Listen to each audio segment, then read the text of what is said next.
Arsenal are on fire, smashing Bournemouth 4-0. This game was vital in many ways. So from Kai Havertz's big moment to a reminder from Martin Odegaard, Mikel Arteta's important tactical changes, and a massive twist in the title race. As per, let's break it all down and discuss the 5 things we learned from Bournemouth 0, Arsenal 4.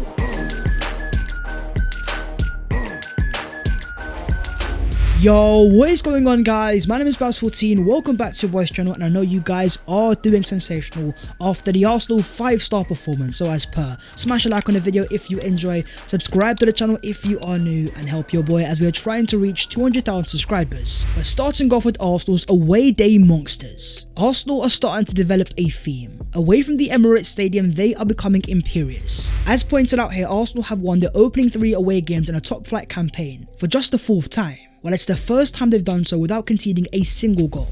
In all competitions, Arsenal have won 4 out of 4 away games, with 7 goals scored and 0 goals conceded. There are 2 reasons that stand out straight away. One being Gabriel Magalhaes and the other William Saliba. I don't know what these guys are being fed, but away from home, Saliba and Gabriel turn into animals. Their ability to make last man challenges, saving Arsenal time and time again. There's 2 examples in the first half. The first one, a Bournemouth player is running in behind, but there is William Saliba with a perfectly timed slide tackle. Then just before half time in Gabriel Magalhaes, just as Philip Billing is about to shoot, there he is, denying Bournemouth once again.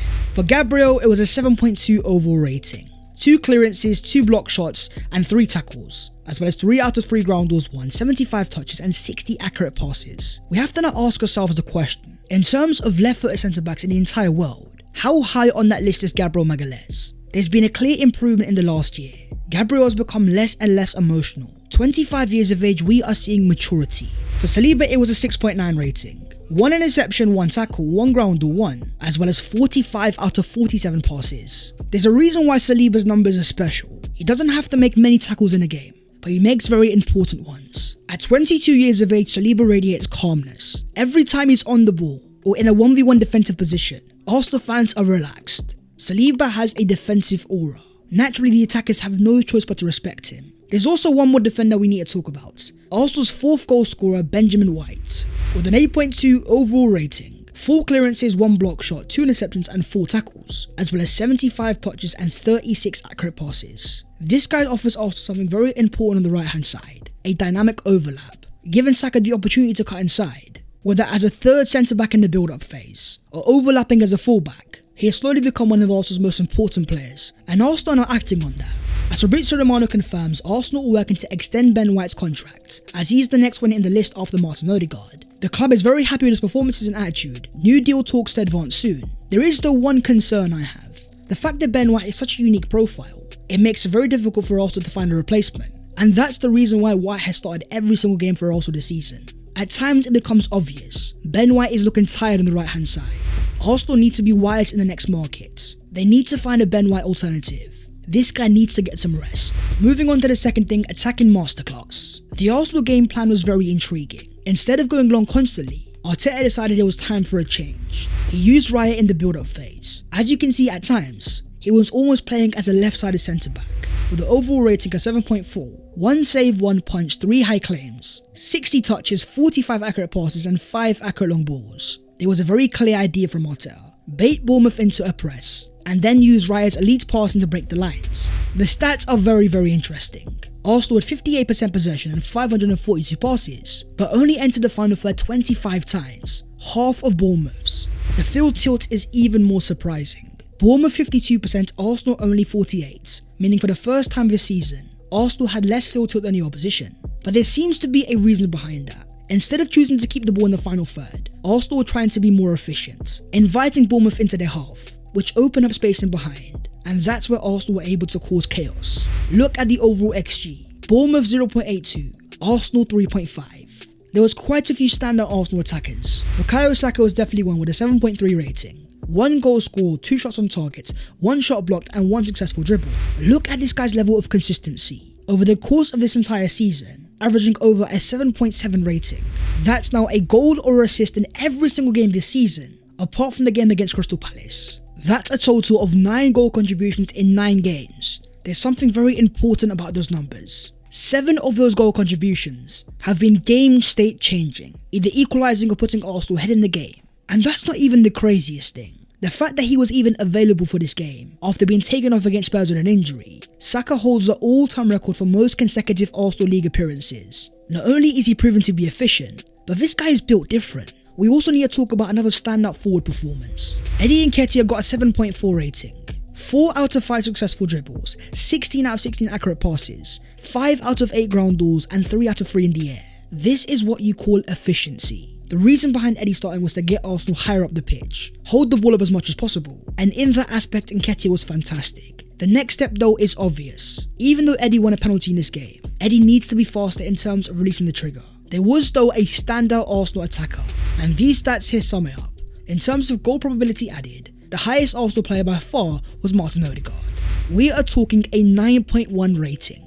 1 goal and 1 assist, 71 touches, 47 accurate passes, 3 key passes, 2 big chances created and 1 successful dribble, as well as a penalty won. The numbers get even better. Odegaard was the highest Arsenal player in terms of progressive passes, deep completions, and expected threat received. As the passing networks show, Arsenal playing in a box midfield, with Zinchenko and Rice at the base and Havertz and Odegaard in front. There was a very important change in this game. Odegaard was given more responsibility of a midfielder, being allowed to drop down deeper and dictate the play. This is where Odegaard is at his best, not playing as a secondary striker, but more as a number 8, helping Arsenal in the build-up phase, giving Saka the opportunity to play inside. It's all about maximising Odegaard's ability. This game showed us signs of what Odegaard could be. With all the talk about a Granit Xhaka replacement, maybe Arsenal can change their ways, allowing for Odegaard to take that responsibility. In terms of overall expected goals, Arsenal are now joint second alongside Man City. With all the talk of Arsenal not clicking in the final third, we have still found a way to be efficient. That shows the quality of Mikel Arteta's system. Moving on to the third thing, the controllers. In order to control this game, Arsenal turned to 2 players. The first one being our midfield general, Declan Rice with a 7.2 rating. His heat map shows him playing in 2 different areas, deeper in the build-up phase but also towards the right hand side. The numbers are very efficient. 73 touches, a 95% passing accuracy, 1 key pass and 2 out of 2 long balls. Look at these defensive numbers. 1 clearance, 1 block shot, 1 interception and 4 tackles. We saw something very important in Rice's game, his ball carrying ability. As you can see in terms of these stats here, Rice was the highest Arsenal player in terms of progression via carrying. This is what makes Rice stand out as a number 6. A powerful ability to drive with the ball. When he gets going, he is very hard to stop. You compare that to the likes of Rodri or Casemiro. They don't have that in their locker. Rice needs to show more authority now. Every time he's on the ball, he's able to make things happen. The next step is adding more adventure. After the game, he was asked on the togetherness of the Arsenal squad. I think you can see it every day, where a young group of lads really believe and trust in the manager. He brought that environment into the club, and the whole energy around the place in terms of staff, the players and the fans at the Emirates. The fans here today, it's such a special feeling. It's really good to be a part of, and like I said, that is why I came to Arsenal. It's a real honour to play for this club, and when there's special moments like this, it's really good. But we need to talk about the player alongside him. The inverted fullback Alexander Zinchenko. The influence is undeniable. With a 7.5 rating in 69 minutes, 82 touches, 56 accurate passes, 2 key passes and 2 accurate long balls. Zinchenko is fundamental to how Arsenal want to play, and there's a prime example in the first half. With Arsenal trying to play at the back and David Raya on the ball, Zinchenko makes a fantastic run, which Raya is able to find, and Arsenal are in business having beaten the press. That is why Zinchenko is so important to Arsenal. A very high level of footballing IQ. Every action this guy takes has a purpose behind it, and there's been a clear evolution in this game. Look at this guy's defensive numbers. 2 clearances, 2 interceptions and 4 tackles. Zinchenko is improving his defensive ability, understanding when to meet his markers. Time and time again in this game you could hear Mikel Arteta coaching Zinchenko through the game. As fans we now have to understand, Zinchenko is invaluable to how Arsenal want to play. The idea that some fans have that Arsenal are going to move past him, it's a very far-fetched idea. Look at the current world of fullbacks and how many people are trying to learn how to invert. Zinchenko is an OG at that game. There is a massive dilemma on its way. With the imminent return of Thomas Partey, the question goes to Mikel Arteta of what is he going to do. The potential of Partey as a number 6 alongside Zinchenko, it would allow for Declan Rice to move further forwards. Moving on to the fourth thing, Kai's moment. There was something very important at the start of the second half. In the 51st minute, Martin Odegaard wins a penalty. Bukayo Saka then picks the ball up and gives it to Kai Havertz. A chance to score its opening Arsenal goal, the pressure was on, but you could not tell that with the way that Havertz took it. passing the ball into the back of the net. Havertz had an overall rating of a 7.2, with 39 touches, 19 accurate passes, and 5 out of 9 ground balls won. His defensive numbers are interesting, with 1 clearance and 4 tackles. Arsenal gave Havertz the official Man of the Match award. Here he was after the game, the Arsenal away end singing this chant constantly. 60 million down the drain, Kai Havertz scores a game. Havertz says after the game, a solid team performance. Appreciate all the support today from my teammates and the travelling fans. It means a lot. This was a statement from Arsenal, the fans and the club supporting the player. It goes all the way back to Mikel Arteta, who asked for people to give Havertz love. As Arteta said after the game, I'm really happy for the win, but I'm even happier to be a part of a team that shows human qualities. To show the empathy to a player that had some question marks, they warmed me even more today. The idea behind this is obvious. Arsenal wants to give Havertz as much confidence as possible, because what we are seeing now is a player playing with fear. Every action is simply too safe. Havertz is actually showing us something very important.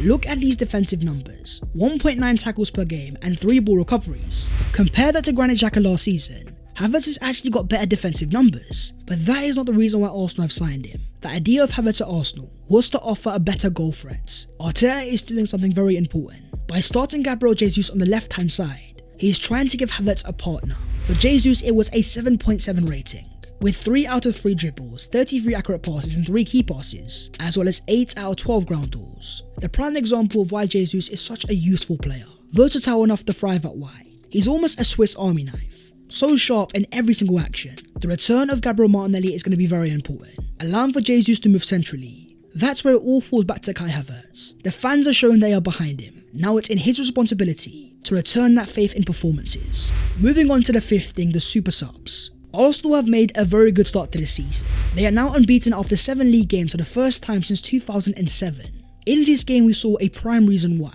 Look at the players we were able to bring on. From Reece Nelson, Tomiyasu and Emil Smith-Rowe. I want to talk about Fabio Vieira on the right hand side. So sharp in every single action. Look at the confidence in which he's playing. He almost feels like a brand new signing. Even in terms of Reece Nelson, a 6.9 rating. With 7 touches, 5 out of 5 passes, and 1 big chance created. These Arsenal subs are doing something very important. They are playing with impact. Every time they enter the pitch, they try to make something happen. And the prime example was meant to be Emil Smith-Rowe. A 6.5 rating with 4 out of 4 passes, 2 shots on target and 1 big chance missed. Here was Smith-Rowe after the game. As you can see, very upset having not scored the goal. And I can totally understand why. Smith-Rowe knows the Arsenal team is a very competitive environment, and having not scored since 2022, 1 goal can change the entire narrative. For Arsenal, this shows evolution. The fact that we're able to bring on this quality of player and not even use the likes of Leandro Trossard, with Martinelli, Partey and Timber all out injured, Arsenal have a very strong squad, and it could be about to get even stronger. According to Ryan Taylor of The Express, Arsenal retained an interest in Pedro Neto. He was subject to a transfer inquiry from Arsenal that was immediately rebuffed this summer. Neto has the quality to provide cover on either flank, a key factor behind Arsenal's interest. With the amount of games Bukayo Saka is playing, if Arsenal want to be competitive in every environment, the interest in Pedro Neto makes a lot of sense. But looking at that title race, there has been a massive twist. With Man City losing 2-1 to Wolves, Arsenal have now moved into 3rd place. With 17 points and undefeated, they are only 1 point behind Man City. There was something very important behind that Man City defeat. They have now lost 2 games in a row without a certain Rodri. That shows they have chinks in their armour. And look at their next 3 games. Leipzig away, then it's Arsenal away, and Brighton at home. For Arsenal, their focus is on the Champions League. Lens away this Tuesday. The question is all about Mikel Arteta's lineup. With the likes of Trossard fit and available, the potential return of Gabriel Martinelli, and Aaron Ramsdale Champions League debut, we're about to learn a lot about his Arsenal team.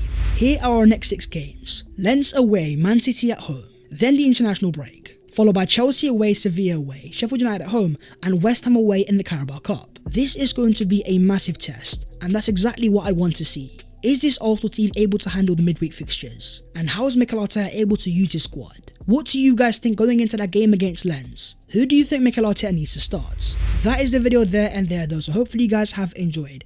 If you have, don't forget to smash a like and also subscribe to the channel if you are new. If you want to follow your boy on all over social medias, then the links are down below in the description. But that was the 5 things you learned from Bournemouth 0 Arsenal 4. A 5-star performance and an example of how quickly things can change. Arsenal 1 point behind Man City and the Champions League is looming. So I will see you next time. Take care and in a bit.